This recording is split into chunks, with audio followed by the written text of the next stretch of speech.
Pertemuan tatap muka Mega dan Prabowo belum juga terwujud. Analisanya kami akan bahas bersama Direktur Eksekutif Poltreking Indonesia, Hanta Yuda. Selamat sore, Mas Hanta. Selamat sore, Virgi.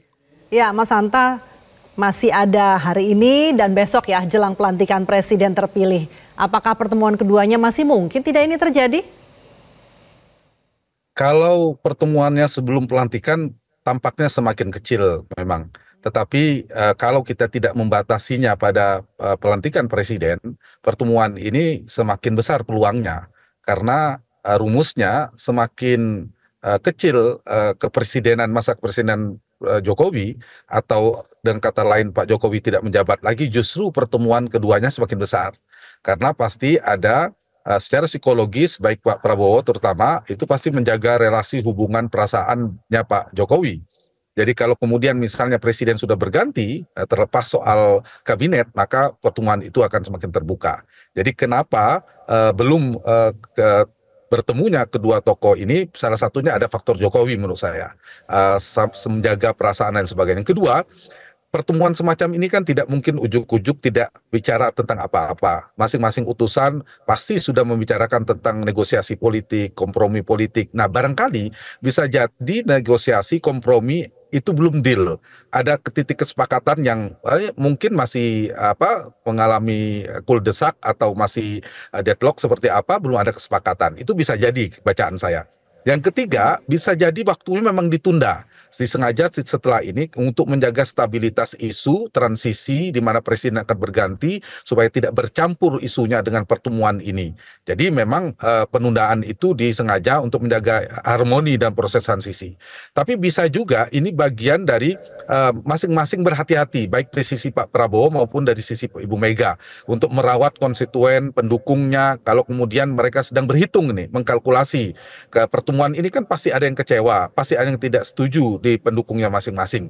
Jadi akan mempertimbangkan itu. Ditambah yang kelima, catatan saya kira juga menjaga persepsi publik. Baik Pak Prabowo itu akan mendapatkan semacam efek negatif, mengesankan tidak meninggalkan satupun partai yang menjadi oposisi untuk menyimbangi pemerintahan, diborong habis semua misalnya.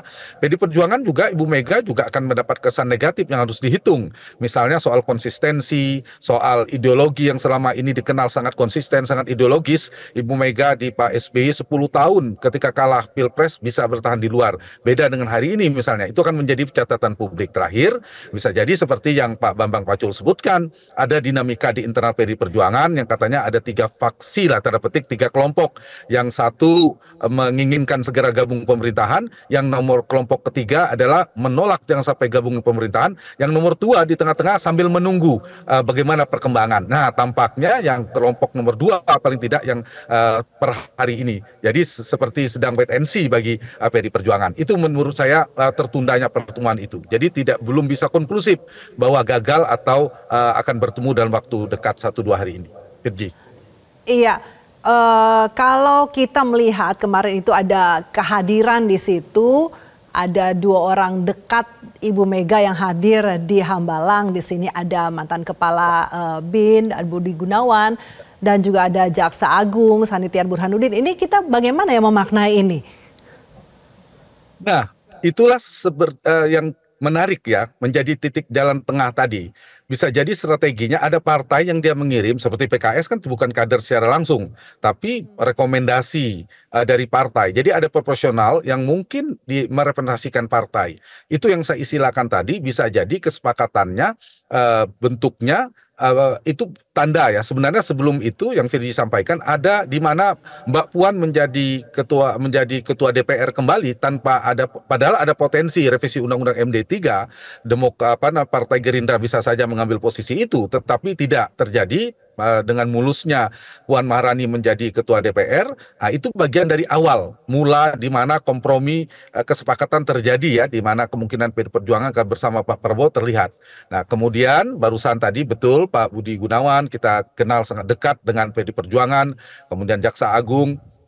Beberapa nama yang kita disebutkan tadi itu bisa jadi merepresentasikan sebagai titik tengah yang disebutkan tadi.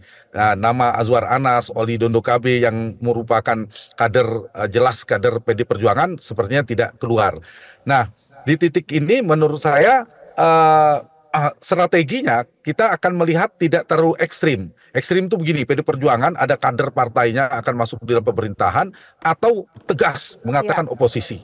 Nah, kalaupun PD Perjuangan dengan catatan saya 5 macam tadi untuk menjaga persepsi publik, untuk mengesankan tidak konsisten atau tidak ideologis partainya dan sebagainya, bisa jadi titik jalan tengah itulah yang diambil, di mana PD Perjuangan akan mengambil seperti seolah-olah oposisi atau oposisi setengah hati, tapi padahal sebenarnya secara substansi mendukung pemerintahan.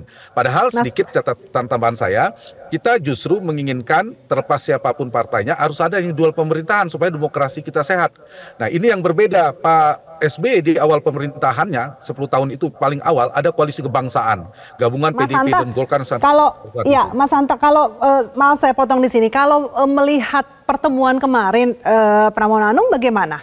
Apakah kuncinya kan sebenarnya di situ mungkin ya, sampai akhirnya jadi bertemu atau tidak? Nah, itu bisa jadi pembawa pesan. Nah, ikan ada kalau dihubungkan Mas Pram ketika menjadi utusan resmi bicara, kemudian kita tarik benangnya dengan kehadiran beberapa figur yang disebutkan Virgi tadi di Hambalang, itu kan tidak terpisah.